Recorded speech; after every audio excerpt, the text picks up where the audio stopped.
SMA baru merupakan pembelajaran yang dilaksanakan berdasarkan prinsip pembelajaran berdiferensiasi, di mana murid itu belajar sesuai dengan kebutuhannya berdasarkan tahap perkembangan dalam teori psikologi modern untuk mewujudkan murid yang berprofil pelajar Pancasila. Nah, di sini profil pelajar Pancasila itu kita ketahui ada 6. Yang pertama yaitu beriman bertakwa kepada Tuhan Yang Maha Esa. Kemudian yang kedua berkebinekaan mandiri, yang ketiga bernalar kritis, yang keempat kreatif, bergotong royong, dan berkebinekaan global. Nah, ini yang kita akan terapkan pada budaya positif SMAX. Nah, disiplin positif itu apa sih? Nah, kayaknya pengaruh dari pengaturan KPPT ya. Disiplin menurut Diane Gosen yaitu belajar motivasi intrinsik dari dalam diri, disiplin diri. Disiplin dirinya ini adalah bagaimana cara kita mengontrol diri dan bagaimana kita menguasai diri untuk memilih tindakan yang mengacu pada nilai-nilai yang kita hargai, bertanggung jawab terhadap nilai-nilai yang kita yakini. Dengan kata lainnya, seseorang yang memiliki disiplin diri berarti mereka bisa bertanggung jawab terhadap apa yang dilakukannya karena mereka mendasarkan tindakan mereka pada nilai-nilai kebajikan universal. Next, disiplin positif. Di sini ada beberapa pemahamannya, yaitu merupakan salah satu cara penerapan disiplin untuk menumbuhkan kesadaran tanggung jawab pada murid serta memberdayakan murid tanpa hukuman dan imbalan penghargaan atau reward. Kemudian sebagai pendidik, tujuan kita adalah menciptakan anak-anak yang memiliki disiplin diri sehingga mereka bisa berperilaku dengan mengacu pada nilai-nilai kebajikan universal dan memiliki motivasi intrinsik, bukan ekstrinsik. Nah, di sini nilai-nilai kebajikan universal itu apa ya? Yaitu nilai-nilai yang disepakati bersama lepas dari suku, bangsa, agama, bahasa maupun latar belakangnya. Nah, nilai-nilai kebajikan pada institusi atau organisasi dapat berbeda-beda, tapi semua memiliki satu tujuan, yaitu tujuan yang mulia. Nilai-nilai kebajikan harus menjadi landasan perilaku manusia. Apa sih itu? Salah satunya nilai-nilai pada profil pelajar Pancasila. Pentingnya memilih dan menentukan nilai-nilai kebajikan yang akan diyakini dan disepakati oleh seluruh warga sekolah sehingga kelak tercipta sebuah budaya positif.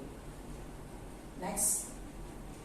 Nah, ini ada teori kontrol Dr. William Glasser tentang makna kontrol di sini. Nah, itu adalah ilusi guru mengontrol murid. Ilusi bahwa semua penguatan positif efektif dan bermanfaat. Yang kemudian ilusi ini bahwa kritik dan membuat orang merasa bersalah dapat menguatkan karakter kita. Kemudian ilusi bahwa orang dewasa memiliki hak untuk memaksa. Nah, apa aja nih motivasi perilaku manusia ini? Nah, Diane Gosen dalam bukunya Restructuring School Disiplin menyatakan ada 3 motivasi perilaku manusia. Yang pertama, untuk menghindari ketidaknyamanan atau hukuman. Ini atau disebut dengan motivasi eksternal. Yang kedua, untuk mendapatkan imbalan atau penghargaan dari orang lain. Nah, ini motivasinya dari eksternal. Kemudian untuk menjadi orang yang mereka inginkan dan menghargai diri sendiri dengan nilai-nilai yang mereka percayai. Nah, ini motivasi internal. Next. Nah, apa sih perbedaan hukuman, konsekuensi, dan restitusi? Baik, di sini akan muncul tabel. Nah, ini dia. Ini identitas gagal dan identitas suksesnya. Nah, hukuman itu di sisi sini ada hukuman, di sana ada disiplin. Nah, disiplin itu bentuknya ada konsekuensi dan restitusi. Nah, sesuatu yang menyakitkan harus terjadi pada hukuman. Kalau konsekuensi itu sesuatu itu harus terjadi. Kemudian ada restitusi merupakan pilihan. Jadi memang ada sedikit perbedaan antara hukuman, konsekuensi, dan restitusi. Kalau restitusi ini lebih membangun kepada bahwa anak menyadari perbuatan salahnya, kemudian dia berusaha untuk memperbaiki kesalahannya itu. Nah, kalau hukuman ini lebih cenderung bahwa kita sebagai pendidik menjadi penghukum bagi mereka.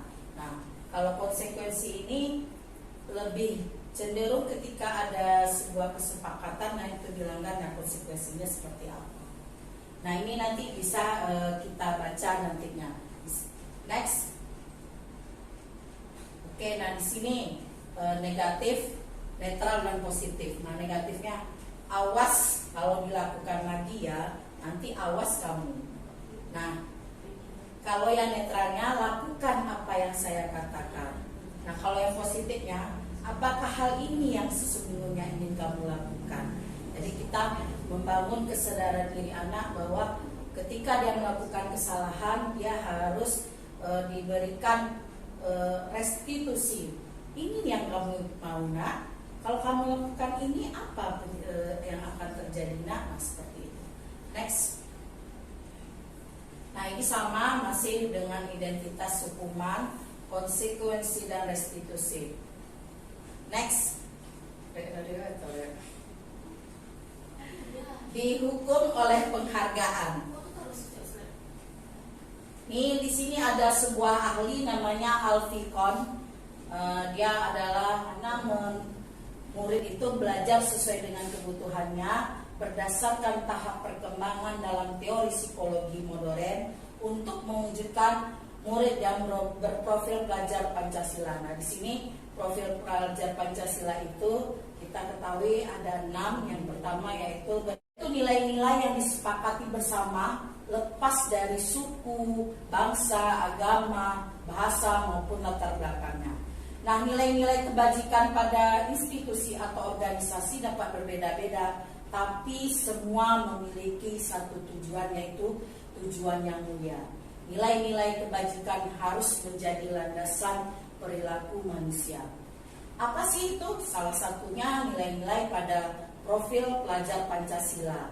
Penting manusia ini. Nah, dia nih dosen dalam bukunya Restructuring School Disiplin menyatakan ada 3 motivasi perilaku manusia.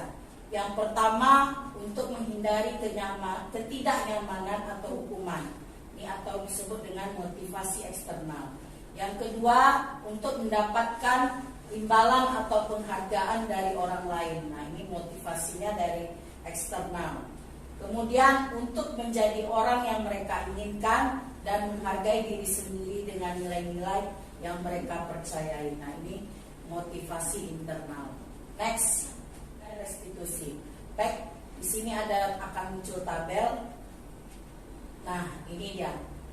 Ini identitas gagal dan identitas suksesnya. Nah, hukuman itu di sisi sini ada hukuman, di sana ada disiplin. Nah, disiplin itu bentuknya ada konsekuensi dan restitusi. Nah, sesuatu yang menyakitkan harus terjadi pada hukuman. Kalau konsekuensi itu sesuatu itu harus terjadi. Kemudian ada restitusi merupakan pilihan. Jadi memang ada sebuah ahli namanya Alfikon. Dia adalah mendapatkan reward untuk sebuah hukuman, punya wawancara gitu.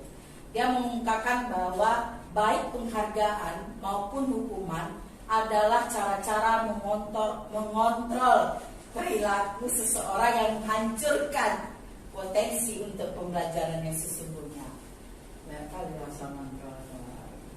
Ya, lanjut ya. Dan dunia berkualitas. Nah, di sini ada 5 kebutuhan dasar hidup manusia. Yang pertama itu ada bertahan hidup, kemudian kasih sayang dan rasa diterima, kebebasan, kesenangan, dan kepuasan. Apa sih maksudnya ini dipelajari? Nah, next, kenapa ini harus dipelajari oleh calon guru penggerak? Yang pertama, kita harus tahu kebutuhan dasar manusia itu apa, yaitu bertahan hidup atau survival. Adalah kebutuhan yang bersifat fisiologis misalnya kesehatan, rumah, makanan. Nah, kebutuhan biologis sebagai bagian dari proses reproduksi termasuk kebutuhan untuk tetap bertahan hidup. Komponen psikologis pada kebutuhan ini meliputi kebutuhan akan perasaan amanah. Ketika anak kita, ibaratnya anak ini kan gak semua orang tuanya yang senang nih, ada yang susah. Nah, ketika Bu, saya baru lagi pindah sini, jadi dia gak nyaman dia mengikuti proses pembelajaran ini. Next. Nah, kemudian ada kasih sayang dan rasa diterima. Ini kebutuhan untuk diterima, kebutuhan untuk disayangi dan diterima meliputi kebutuhan akan hubungan dan koneksi sosial, kebutuhan untuk memberi dan menerima kasih sayang, dan kebutuhan untuk merasa menjadi bagian dari satu kelompok. Kebutuhan ini juga meliputi keinginan untuk tetap terhubung dengan orang lain seperti teman, keluarga, pasangan hidup, teman kerja, dan binatang peliharaan, dan kelompok di mana kita bisa tergabung. Nah, jadi ketika kita tidak diharapkan, ya itu tadi ya, berarti kebutuhan rasa kasih sayang kita tidak terpenuhi. Next, penguasaan atau kebutuhan pengakuan atas kemampuan. Nah, ini kebutuhan ini berhubungan dengan kekuatan untuk mencapai sesuatu, menjadi kompeten, menjadi terampil, diakui atas prestasi dan keterampilan kita, didengarkan dan memiliki rasa harga diri. Kebutuhan ini meliputi untuk dianggap berharga, bisa membuat perbedaan, bisa membuat pencapaian, kompeten, diakui, dan akhirnya ingin dihormati. Lanjut. Nah, kebebasan ini kebutuhan akan pilihan, yaitu kebutuhan untuk bebas adalah kebutuhan akan kemandirian, otonomi, memiliki pilihan dan mampu mengendalikan arah hidup seseorang.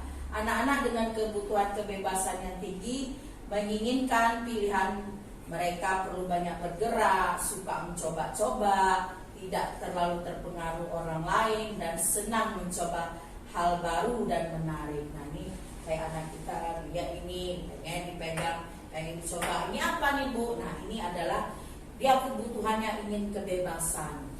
Lanjut. Nah, yang terakhir yaitu tentang kesenangan, kebutuhan untuk merasa senang. Kontrol. 5 posisi kontrol ini posisi kita sebagai gurunya lagi seperti apa. Nah, pertama, memang ini agak sedikit mengena juga nih. Yang pertama, posisi kontrol kita adalah penghukum.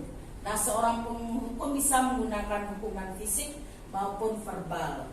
Kemudian ada posisi pembuat merasa bersalah. Pada posisi ini biasanya guru akan bersuara lebih lembut. Pembuat rasa bersalah akan menggunakan keheningan yang membuat orang lain merasa tidak nyaman, bersalah atau rendah diri. Nah, ada posisinya yang ketiga, yaitu sebagai teman. Dengan posisi ini dia tidak akan menyakiti murid, namun akan tetap berupaya mengontrol murid melalui persuasi. Posisi teman pada guru bisa negatif ataupun juga bisa positif. Ya, lanjut. Nah, di sini ada pemantau, berarti memantau, mengawasi. Pada saat kita mengawasi, kita bertanggung jawab atas perilaku orang-orang yang kita awasi. Posisi pemantau berdasarkan pada peraturan dan konsekuensi. Nah, selanjutnya ada posisi manajer. Posisi manajer ini adalah posisi terakhir, di mana posisi guru berbuat sesuatu bersama dengan murid, mempersilahkan murid mempertanggungjawabkan perilakunya, mendukung murid agar dapat menemukan solusi atas kelas. Nah, ini keyakinan kelas ini bagaimana kita membuat kesepakatan dengan siswa. Misalnya ketika Rahma bermain di kelas, nah, seharusnya Rahma bagaimana? Nah, ini adalah keyakinan kelas kita. Yuk lanjut. Keyakinan kelas yaitu nilai-nilai kebajikan universal yang disepakati secara tersirat dan tersurat, lepas dari latar belakang suku, negara, bahasa maupun agama. Keyakinan kelas merupakan sesuatu yang dapat diterapkan di lingkungan kelas. Pembuatan keyakinan melibatkan semua warga kelas melalui kegiatan curah pendapat. Keyakinan kelas ditinjau kembali dari waktu ke waktu. Jadi itu sih, nah ini dia yang untuk modul kita selanjutnya. Next. Nah, ini segitiga restitusi adalah suatu proses dialog yang dijalankan guru atau orang tua agar dapat menghasilkan murid yang mandiri dan bertanggung jawab. Nah, segitiga restitusi membantu murid memiliki tujuan, disiplin positif, dan memperbaiki dirinya setelah berbuat kesalahan. Segitiga restitusi bukan untuk menembus kesalahan, namun untuk belajar dari kesalahan itu tersebut. Next. Nah, segitiga restitusi ini ada 3 tahapan. Yang pertama, menstabilkan identitas anak. Misalnya, berdasarkan prinsip membuat kesalahan adalah bagian dari proses pembelajaran. Nah, kata-katanya tuh gini, berbuat salah itu wajar. Tidak ada manusia yang sempurna. Ibu, bapak juga pernah melakukan itu.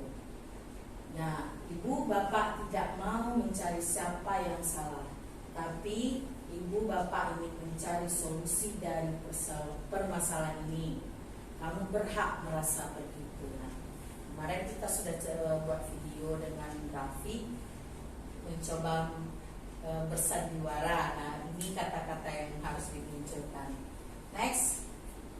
Kemudian kita validasi tindakannya yang salah. Nah, berdasarkan prinsip setiap perilaku berupaya memenuhi suatu kebutuhan tertentu.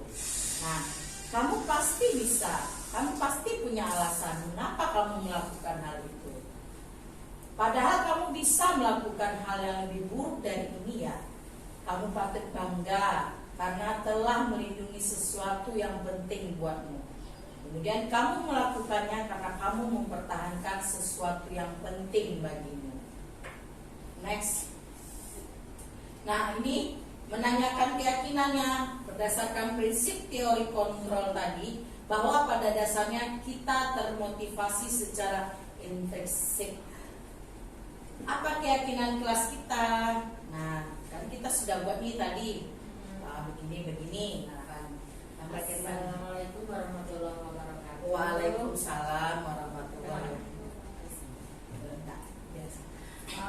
Ini setelah mendengar dari dan menyimak presentasi dari Ibu Rahma tadi tentang pemberian hadiah, tentang pemberian apresiasi kita berbentuk barang, berbentuk benda gitu kan, itu kan hasilnya kurang bagus gitu kan. Hasilnya ternyata yang kita harapkan untuk memotivasi teman-teman supaya teman-teman itu dapat piala atau hadiah itu ternyata menurut presentasi tadi kok nggak bagus gitu. Nah, berhubung kita ini akan akhir sekolah, besok itu bagaimana kalau kita ini tidak usah aja mengadakan bintang 1, bintang 2, bintang 3 dengan bentuk piala. Bagaimana kalau kita kasih aja kado yang sama aja, tetapi nanti supaya ada rasa, oh aku nih sekarang ini sudah bisa baca, aku nih gini. Nah, bagaimana kalau gurunya aja yang bilang, oh anak-anak sekarang ternyata anak kelas saya cuma dalam bentuk ucapan gitu, bagaimana? Kira-kira ini kan karena langsung ini yang Bu Rahma presentasikan itu kan langsung berkenaan dengan apa yang terjadi di sekolah kita. Nah, bagaimana kalau sekalian aja kita bicarakan di sini, boleh mengganggu presentasi Ibu? Enggak. Kalau enggak sekalian aja, bagaimana kalau tidak usah diadakan bintang 1, bintang 2, bintang 3 seperti tahun-tahun terdahulu, tapi semua aja dapat hadiah dalam bentuk apa, kayak yang penting semuanya dapat, tidak hanya yang anak 3 ini aja, biar tidak terjadi kesenjangan dan tidak ada iri hati itu tadi gitu. Setuju apa tidak, atau bagaimana menurut Bu Rahma? Oke, baik, terima kasih Bu Lis, pertanyaan yang sangat bagus sekali. Nah, itu tadi bahasanya kembali lagi pada kebijakan sekolah. kan Rama sebagai guru penggerak sudah menyampaikan. Nah ini loh hasil dari kami modul 1 bahwa pemberian penghargaan, reward, mungkin balik di penghargaan banyak sisi negatifnya. Nah, bagaimana sih kita gimana sekolah kita mau membudayakan positif nggak? Atau ini hanya sekedar pembelajaran buat Rama aja nggak? Atau gimana? Nah, ini kenapa harus disampaikan di sekolah, yaitu tadi namanya pengimbasan ilmu yang sudah kami terima. Nah, kalau Rama ditanya di posisi itu, jawaban Rama, kita apresiasi semuanya.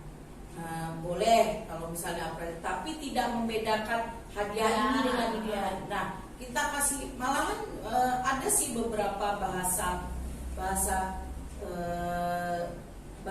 yang selalu ditunggu siswa itu. Kalau kemarin Pak fasilitator kami memberikan, kamu anak yang baik, dengan kebaikanmu memberi dan selalu memperhatikan teman, membuat kamu disenangi oleh teman-teman.